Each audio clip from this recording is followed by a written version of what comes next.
É forçoso do tempo já dar conta. Mas como dar sem tempo tanta conta, eu que gastei sem conta tanto tempo? Para ter a minha conta feita a tempo, dado-me foi bem tempo e não fiz nada. Não quis, sobrando tempo, fazer conta. Quero hoje fazer conta e falta tempo. Ó vós que tendes tempo sem ter conta, não gasteis o vosso tempo em passatempo. Cuidai, enquanto é tempo em fazer conta. Mas se os que contam com o seu tempo fizessem desse tempo alguma conta, não choravam como eu, sem conta, por não ter tempo. É que vai acabar de maneira alguma. Felicidade, no mundo que nós vivemos, passa rapidinho, mas o sofrimento para nós demora para passar. Então acho que estava certo quando disse que a percepção do tempo é relativa. E ele falou uma coisa importante em relação ao espaço, que repercutiu inclusive em viagens internacionais, viagem de navio, viagem de espaçonaves, porque para você calcular uma distância, um roteiro, é preciso você ter em conta o espaço. Os navios hoje, eles são comandados pelo satélite. Então, ao fazer o mapa, eles têm que considerar a distância do sinal que vai até o satélite e volta. Porque isso, embora seja rápido, demora alguns segundos. E alguns segundos na rota vai desviar o navio lá na frente em alguns quilômetros. Então, esse espaço a que se refere Albert Einstein é contado também na nossa medida do tempo. Então vejamos como é importante a teoria de Einstein sobre o tempo. Mas o que é o tempo? Como é que a gente pode tentar definir o tempo? Então, na verdade, o tempo ele não existe como um fator determinante da vida. O tempo é apenas uma sucessão de fatos. Ou seja, este momento é um tempo. O fato daqui a pouco é outro tempo. O que passou é outro tempo. Então, na nossa vida, tudo é armazenado numa sequência de tempos. A nossa memória espiritual, mental, registra o que acontece conosco não em horas, em minutos. O que aconteceu no dia tal. O que é memorizado na nossa mente são os acontecimentos. Então eu estava em Marília, depois peguei a estrada, depois cheguei aqui, agora estou aqui falando, daqui a pouco vai terminar, eu vou estar voltando para a estrada, daqui a pouco estou em Marília. Isso está tudo guardadinho na nossa memória, como se fosse vídeos com todas as percepções desse ambiente que nós estamos aqui. Então, quando nós pensamos nessa definição, que inclusive é dos espíritos, nós vamos entender que na nossa vida existe um momento passado, um momento presente e um momento futuro. E nós podemos então dizer que em relação ao nosso passado, nós temos um passado bem distante, que normalmente nós consideramos como sendo das outras reencarnações, que é o nosso inconsciente.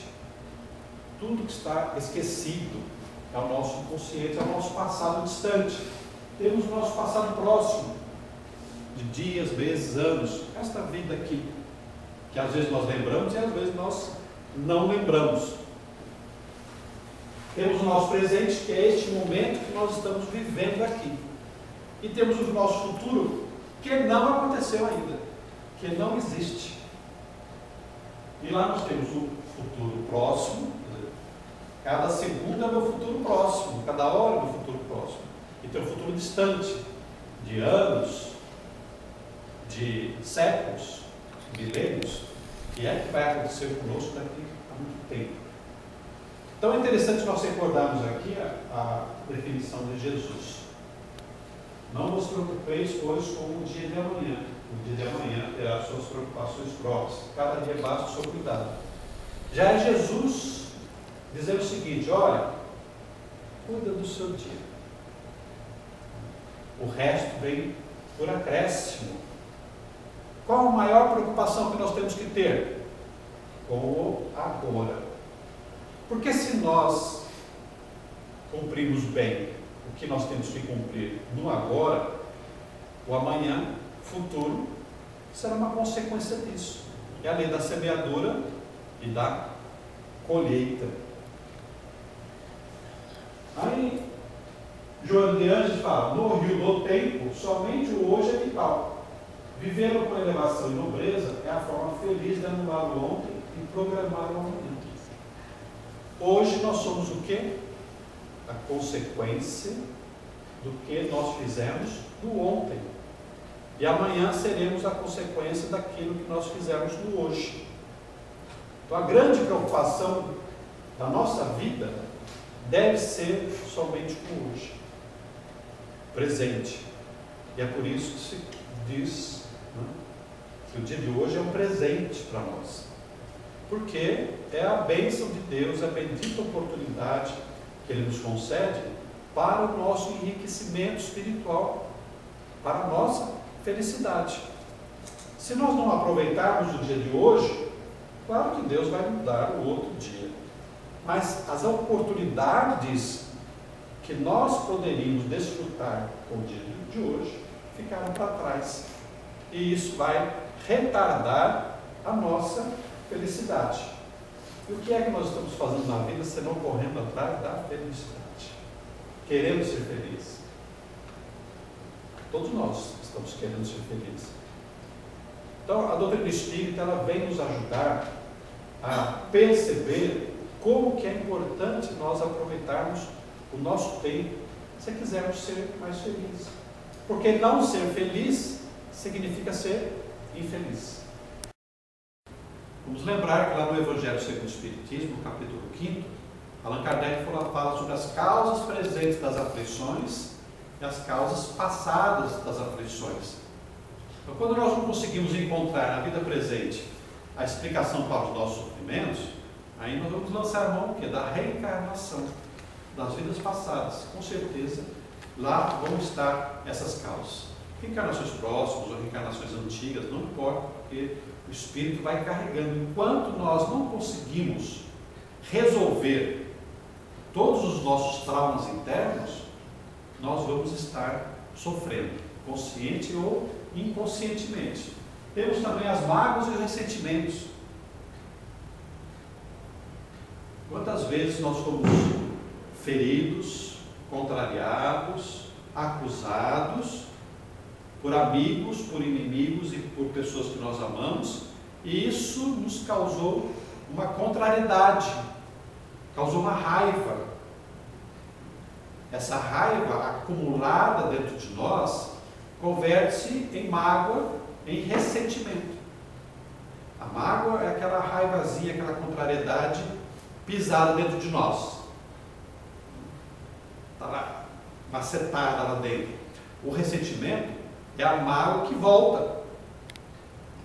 Toda vez que você vê a pessoa que te magoou, você sofre. Lembra daquilo, sofre, e o coração bate com a mesma dor que bateu anteriormente.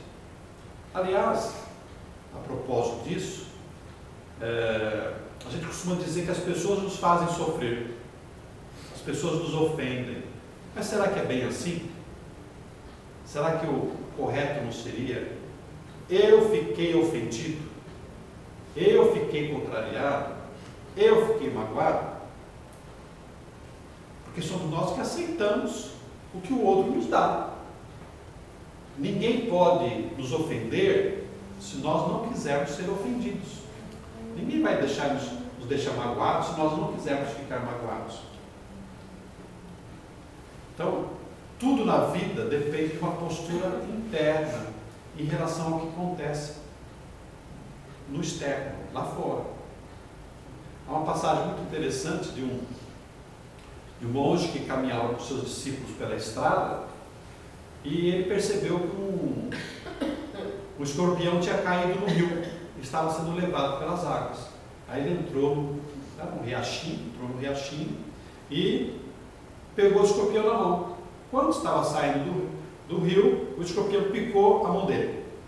E ele instintivamente tirou a mão, o escorpião voltou para a água, e ele então saiu, pegou um pedacinho de árvore, um graveto, voltou para o rio, foi lá e pegou o escorpião na varinha, tirou. E aí os discípulos ficaram indignados. Mas, mestre, o senhor arriscou a sua vida, entrou no rio para salvar o escorpião e picou a mão, e o senhor volta para o rio para salvar esse malvado escorpião? Por que o senhor fez isso?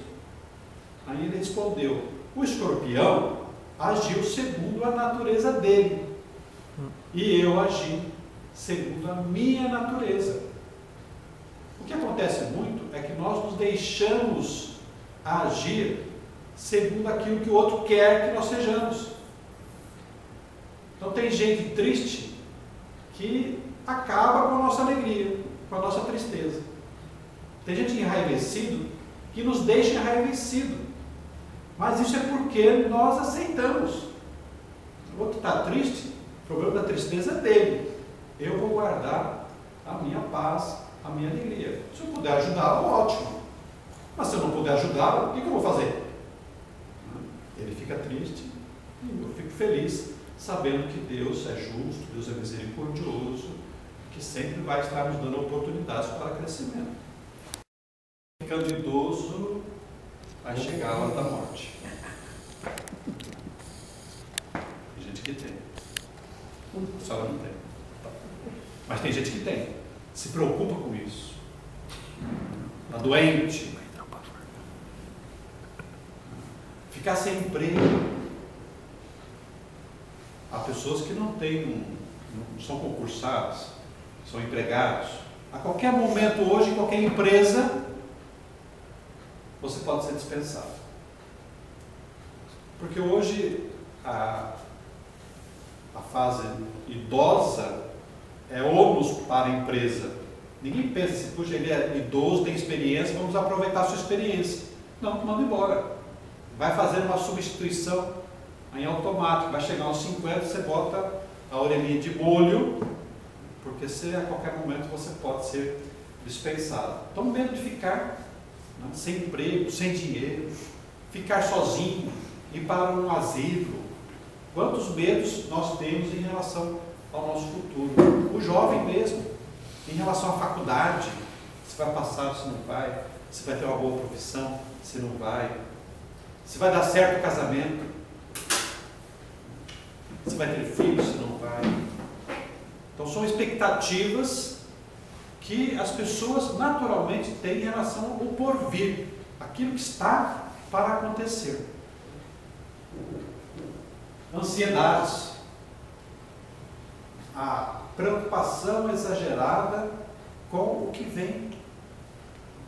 Porque você se preocupar em ter um futuro melhor, se organizar, ser prudente, é uma coisa. Todos nós devemos ser. Então eu preciso ter uma reserva financeira para a minha velhice. Eu preciso ter um plano de saúde, porque se eu for para o SUS, Deus me livre. Quantas ocorrências? Eu preciso ter dinheiro para cuidar dos meus filhos, para encaminhá-los para a escola, para a faculdade. Isso é diferente. Isso é prudência. Para nós não sairmos pedindo esmola para os outros e sermos um peso para a sociedade. Mas existem pessoas que são excessivamente preocupadas, sem razão de ser. Às vezes não vivem o presente guardando tudo para a velhice. E aí morre antes. Que adiantou? Não aproveitou nada. Eu vi um texto muito interessante. Uma senhora comprou um carro e ela queria preservar tanto o carro que ela deixou as capas dos bancos, os plásticos. Não? Conhece gente assim? Então, aí ela comprou aquele carro, conservou bonitinho, certinho, banco estava impecável. E aí, passaram alguns anos, ela foi vender o carro para comprar um novo.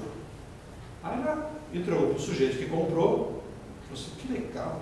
A primeira coisa que ele fez foi tirar o plástico. Que legal, os bancos estão novinhos, né? Tirou o plástico, montou dentro e foi embora. Ela ficou olhando assim para o sujeito. Caramba, eu andei 3, 4 anos nesse carro, sentando no plástico aqui, me esquentava.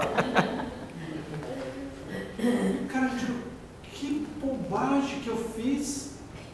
Deixei de usufruir o benefício que aquele carro me proporcionava. E tem outra que eu achei também muito interessante. Aí ela mudou de vida, né? Passou a viver, a usufruir de tudo aquilo que ela tinha direito. Uma outra história muito interessante de um advogado que tinha um amigo muito chegado, que era casado, e a mulher morreu. A mulher morreu. E ele foi com esse amigo na casa para tirar as coisas da mulher e dar. E aí abriram a cômoda dela, havia uma caixa. Nessa caixa havia um penhoar, não penhoar, combinação. A combinação. Queria para a combinação. A combinação muito bonita, rentada, sedosa, cheirosa. Lingerie, então, né? A lingerie, né? A lingerie. E tinha um bilhete assim, grudado na lingerie. Para uma ocasião muito especial. Imagina. Ela ficou esperando aparecer a ocasião, sabe-se lá quando, e ela nunca usou aquele lingerie. E esse advogado que viu aquilo acontecer com um amigo, disse que a partir daquele momento ele mudou completamente a vida dele. Sabe aqueles talheres que você guarda para visita? Passou a usar. Aqueles pratos. Estou usando tudo também agora. Aqueles pratos. Mas ficou ruim para o marido, né? Porque ele nunca conseguiu proporcionar uma data. Guardando para a criança. Só um momento, fala, espera aí que eu vou te pôr na cama. Vem uma visita que nunca chega. E a gente fica assim, guardando as melhores coisas. Fica adiando, né? Para quando? Para quem? Hoje em dia se visita cada vez menos. A nossa vida está tão corrida, né? Está tão